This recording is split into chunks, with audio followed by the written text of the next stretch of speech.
Okay, so this is going to be a different video. I've recorded this about 2 times already, but whatever I recorded with it kinda, I don't know what the hell happens. It just doesn't save the file, so hopefully this one works. So as you guys know, you guys probably tell from the title, this video is going to be about the changes that YouTube has made to the partnering program in the last 24 hours. A newsletter was put out. It went over a couple of things.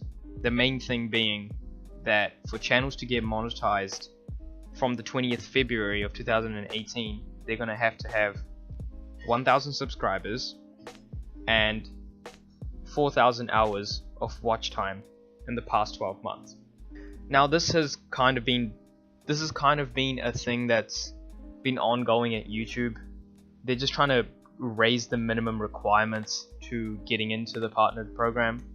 The first wave of that was way back when some ISIS videos and all that stuff got monetized, and advertisers were very angry with that, so they put in an implication that if your channel did not have 10,000 views, it couldn't be monetized. Fair enough. Now the current census on this, overall, if you look at other YouTubers, people like Boogie2988, PewDiePie made a video on it, a lot of other YouTubers have made a video on it. The general consensus is that this is kind of a bad thing. And me being a small YouTuber, I kind of have a differing opinion on this. I think it's going to be a good thing. And I'll tell you the reason why.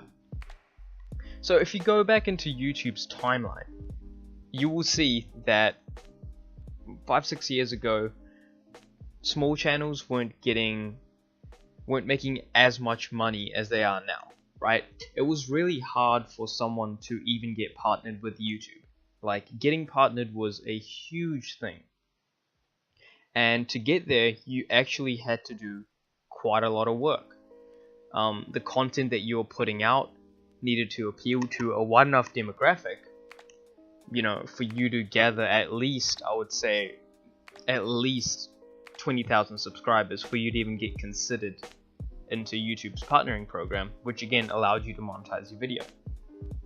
So what happened back then is other companies came in and they were allowing small creators to basically sign contracts with these companies, which would quote unquote help them get ad revenue. The big catch was that they would take like 50% of the revenue that the YouTuber would have been making.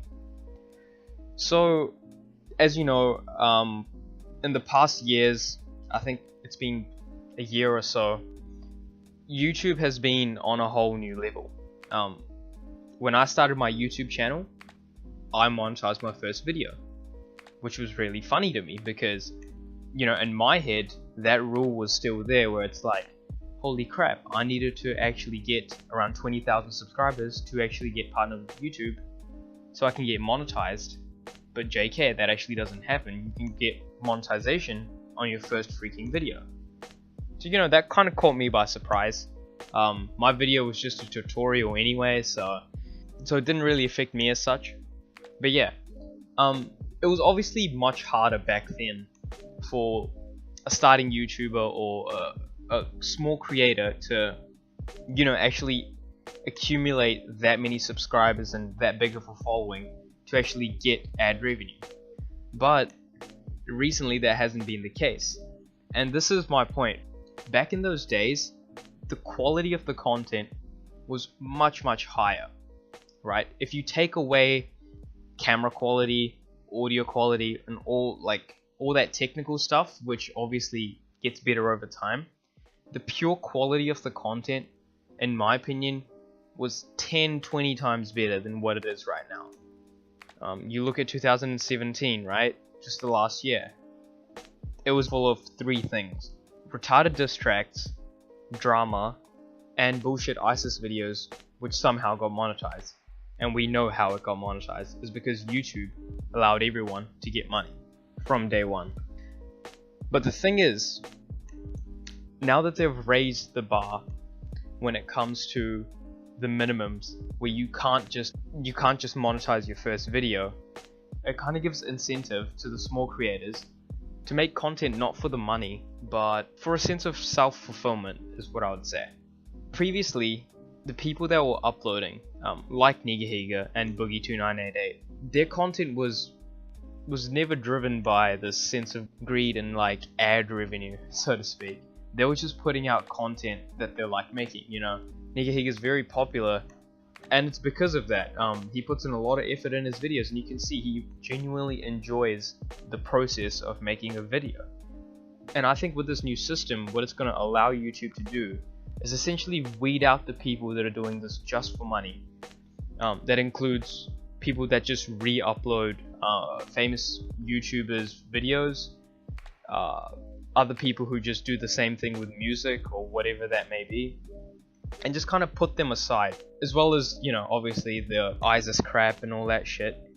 They basically don't have to monetize that, and it's kind of justified because the people that do that kind of shit are basically the ones that are doing this for money, and that's their only goal. So for me, I don't have a lot of subscribers, and I know that, and I know this thing is going to impact me quite a lot, but I think overall and in the long run, I think this is a very good move on YouTube's behalf, because doing this is basically going to allow YouTube to finally be where it was 5 years ago, at a place where people released content that they liked and they enjoyed making, rather than content which was quote unquote family friendly and all that bullshit. I think YouTube is actually headed on the right tracks right now.